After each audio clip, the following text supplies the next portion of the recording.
Qiz bola eshigidan kirganidan so'ng hayoti endi o'z qo'lida emas. Har bir ishida erining roziligini kutadi. Qizning eng katta armoni ota-onasiga eng ko'p kerak bo'ladigan paytda yonida bo'la olmasligi. Onasi uchun mazali taomlar pishirib, iliq qo'llariga tutqazishni orzu qiladi. Ammo u ovqatni o'z uyida tayyorlaydi-yu, onasining dasturxoniga qo'ya olmaydi. Yuragi borsa ham oyoqlari bora olmaydi. Onasi kasal bo'lsa qizning ko'ngli hech narsadan huzur topmaydi. Bolalarining kulgusi ham, dunyoning chiroyi ham unga bir fursat yengillik bermaydi.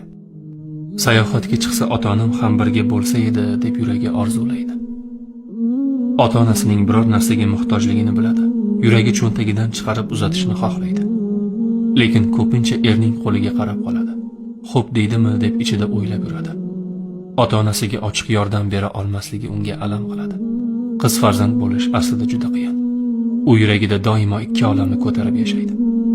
Biri ota-onasiga bo'lgan cheksiz sog'inch va mehr, ikkinchisi erning izmidagi hayot.